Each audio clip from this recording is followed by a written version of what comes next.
it's really so sad because I can't just walk past this news, right? This little girl needs justice. Because I mean, how can you do this to a 13 years old girl? I mean, two grown adults, her cousin and the uncle, molested this girl up to a point that she lost her life. How can you do this to a human being? The uncle has a whole wife to himself, yet you choose to do this to a little girl. And you know, the most painful part of this whole thing is that the court cannot give judgment when there is no enough evidence to back up the claim. Because right now, it is only the girl's testimony. There is no evidence to prove that what she's saying is true. Right? So these people that have committed this kind of havoc to this little girl will be walking on the street freely. I mean, they can do anything they want to do because the girl is no more. There's no way she can, come out to bring evidence or do anything to at least bring enough evidence to the court so that the court can actually do the needful. And right now, we need justice for this little girl, but how do we go about it? The court cannot just do anything because of the testimony of this little girl. I mean, if you listen to the story, it's so scary. Like, you can't even trust people around your female children anymore because of this kind of havoc that people are doing to, little girls. It's crazy how this whole thing is turning out. You people better be careful. If you have a child out there, be very, very careful. Make sure your child is well protected and not ask questions, all right? Ask your children questions. Be close to them so that they will be able to at least open up to you. So you are not being kept in the dark, because a lot can be happening to your children and you will know nothing about it because you're not close to your children and you don't engage them with some certain conversation that will lead to them telling you what is going on in their life. It's crazy. And it's so sad that this girl had to go through this up to a point that she had to lose her life. I just hope that justice will be served at the end of the day. When I was 5 years old, I went to my mother's sister's house to school because there was no school in my village.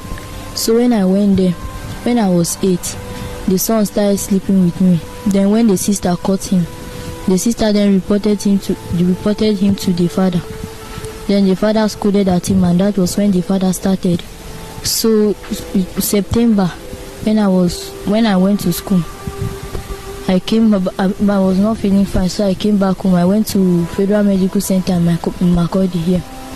I spent 2 months and 5 days there, so they discharged us.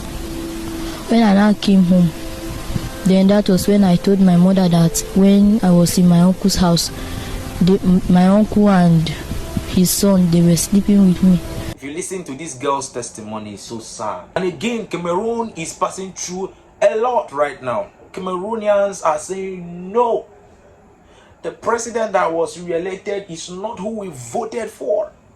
He is not the one we voted for. So they are willing to do everything possible to make sure that the president does not get back to the office again. He has been ruling Cameroon for 43 good years. 43 years in office. And the people are saying, no, bro, we are not seeing the effect of your leadership in this country. In fact, we know that the election is this and that, a lot of... In fact, with the way this whole thing is going, Cameroon is in a serious fight, right? A lot is going on in Cameroon right now. And we just hope that, the right thing will be done so that these people... Because according to the news, almost close to 10 people, lost their life a few days ago. And the tension in Cameroon is still very heavy. It's still very heavy, which means that something needs to be done. In fact, the opposition party, the person who claims he won the election, has also come out to give a press release to talk to people concerning what is going on. And according to his word, he's not going to back down. That they are going to fight tooth and nail to make sure that justice is served, because what is going on in Cameroon is no longer, a good election. It's no longer a good leadership. In fact, it has affected including the justice system. Cameroon brothers, our Cameroon brothers, we just want you guys to know that our prayers are with you, and we pray that God will help resolve this issue that is going on, because they can't keep losing people like this. It's crazy. What exactly is going on with African leaders that don't want to leave office? What is going on? How can somebody rule a country for 43 years? For 43 good years in office, bro? It's not a family business, sort of.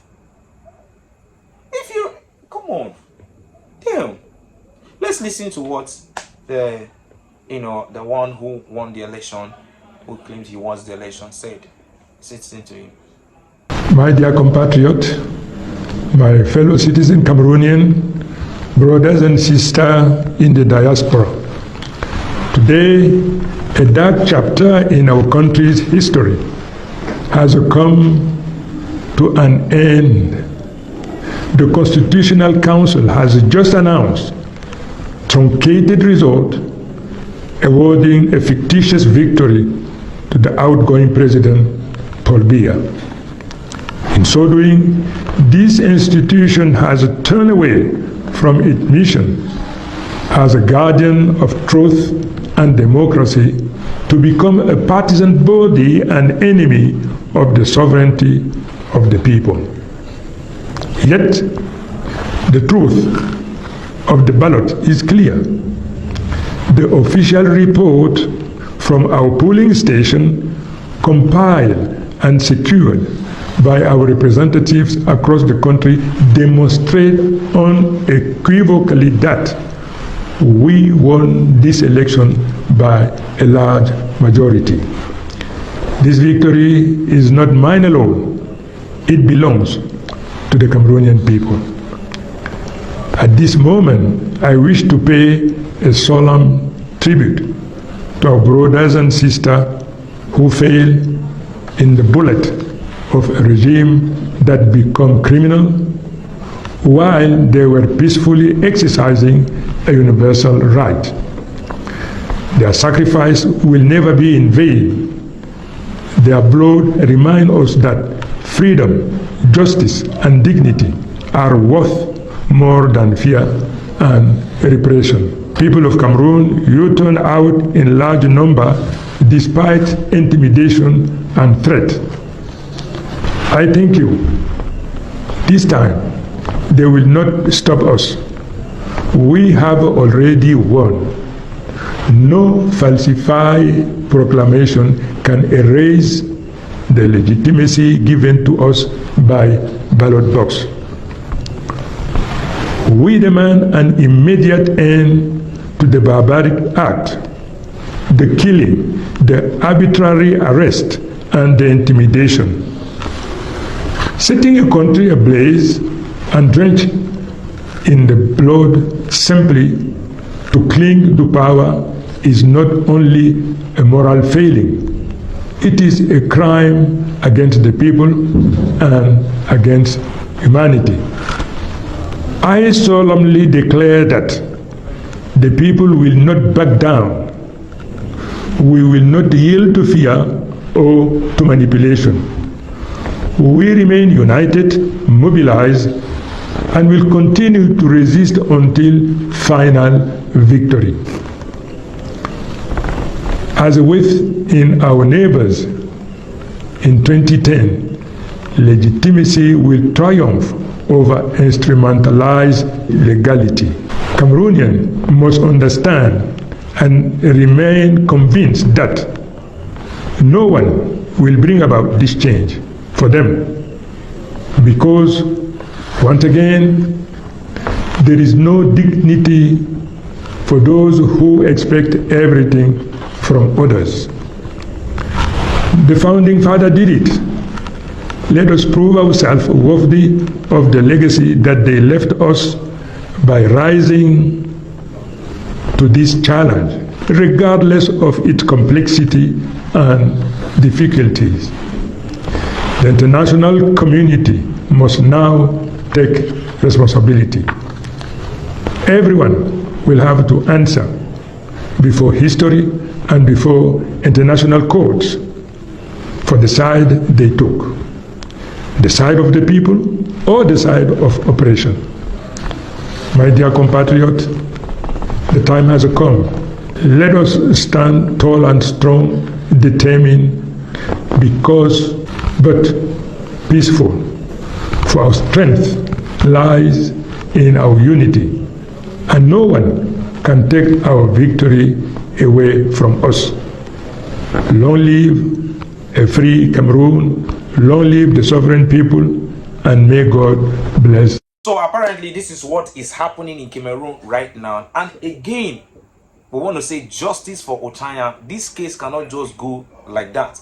We need justice for this little girl. So please give this video a thumbs up and let me know in the comment section what you think. We want to hear your view on this matter about the justice for this little 13 years old girl that was molested and now she is no more, and what is happening in Cameroon, in fact in Africa as a whole, because our leaders, I don't know, for some reason they don't want to leave office. What is going on? Let me know in the comment section your thought, and I will see you on the next one.